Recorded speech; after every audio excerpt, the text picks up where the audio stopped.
People have spoken. A number of you have been asking me basically what is the most aggressive way to run Profit Protector Pro to ensure that you stand the most chance of winning the buy box, the most chance of pursuing it, and so forth. So you want the most aggressive setup, you are going to get the most aggressive setup. Now, there's 3 key things that I want to go over in this. So the first one is minimum and maximum pricing. You want to be competitive, you want to pursue that buy box, you need to be accounting for where the buy box sits in your parameters. Okay, so it's mostly the minimum price that this is going to concern. It won't be too often that it really does concern the max price. So it's mostly the minimum price that we're going to be looking at here. Okay, so the buy box is 27.43. Now what we had entered into here was 19.79.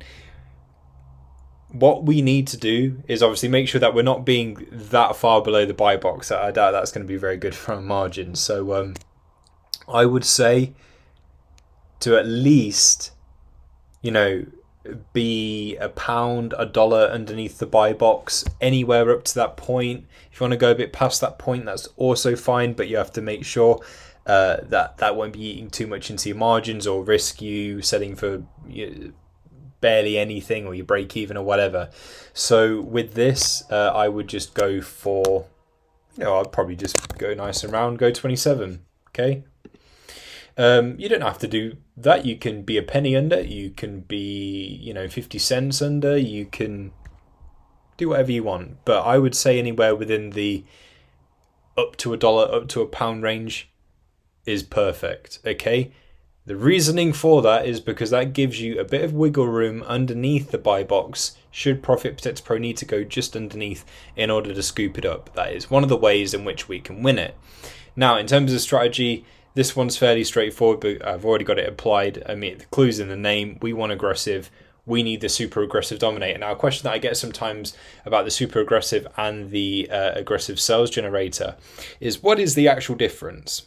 Okay, so the difference is this, and it's very, very subtle. So the super aggressive dominator is a tad bit more focused on the buy box over competition. Like, the difference is like so small, it is minuscule, but obviously it's just where you want that little bit of the strategy leaning towards buy box or competition. Aggressive sales generator, yes, it is super focused on the buy box as well, but when it comes to competitor prices, it's going to consider those just that little bit more rather than just straight up buy box. As I say, they're both very much straight up buy box, but where you want that little bit of preference, I suppose, competition, buy box. Super aggressive for buy box, aggressive sales generator for leaning that little bit more towards considering competitor prices. They're both very aggressive, so you can't go too far wrong if you set either one. But the most aggressive strategy in all of Profit Protector Pro is the super aggressive dominator. So definitely set that if you want to have a fiery Profit Protector Pro experience. Now, the third thing that I'm going to mention as well is, not only is a minimum price important, not only is obviously strategy important, but I would say having an automation in here is going to help ensure that things are very fiery, okay, with your repricing. Now, in this automation, obviously, feel free to set up your automations however it is that you see fit. But I wanted to share with you what, in my opinion, what automations would be considered a bit more aggressive. So I would say, if you're going for the most aggressive approach possible, the situations that you want to account for will probably be things like if buy box goes below your minimum, because if that happens and it's out of your parameters, you want to be able to do something about it. And so really, I would say the best option in response to that is decreasing your minimum price by a certain amount. It doesn't have to be a massive amount. It can be a little bit. It can be a little amount. If someone else is competing against you with a penny under approach, you don't have to go that far below what your minimum price is now. But of course, you need to make sure that it's not going to compromise your margins too much, or you break or risk you selling for break even. You're going to know what the perfect price is to enter in here, and if this automation is something for you. Also remember as well, if you're going to be applying this automation to a number of your ASINs to make sure that the price that you enter in is going to fit nicely for all of your products. If not, then maybe it's worth you making a few different automations and applying them to the relevant products.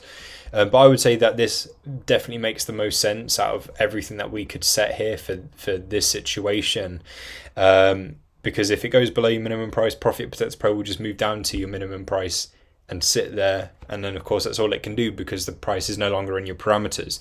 Maybe something will naturally make it move back up, and that's great, because if that does happen, then your minimum price will just revert back to what it was originally. So that change then gets undone automatically.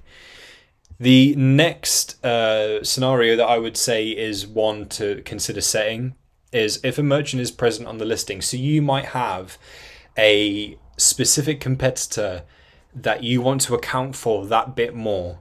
So you can set them in here. You add in their merchant ID, which you'll take from their Seller Central. You'll take that from their storefront in the URL. And there's a number of things you can do here. So you could also follow a decreasing price tactic. You could go to a certain amount. You could go to your minimum to ensure that you beat them. You could match that specified merchant, or maybe they might not be the lowest priced FBA seller that's in your range, so you could just do that. But there's a number. I would say that those are the things that would definitely help secure you a win.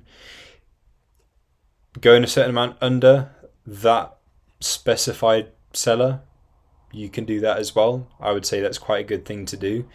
So there's actually a number of responses there that are all very good, and obviously you'll know your situation. You will know what exactly it is that you want to do against that certain seller, but that is another option that you can go with. Now, the third automation scenario that I would say is definitely one to consider if you want the most aggressive approach is you want to be on the ball, basically. So if you haven't had any sales for, and this is where the addition of minutes in the automations comes in so useful. When no sales have occurred for, and this is 120 minutes, that's 2 hours, okay? No sales have occurred for 2 hours. We may then want to go a certain amount under, say, that the low FBA price, or decrease our minimum, or match BuyBox, match low FBA. Again, there's a number of responses there that are very useful. But in terms of the scenario, these three are, I would say, the best scenarios to set if you want to be super aggressive. But of course, you might look at another option in this list and think differently. But for me, my opinion, knowing the software and how it works, and for those that do want an aggressive response, I would say that those three scenarios make the most sense to me.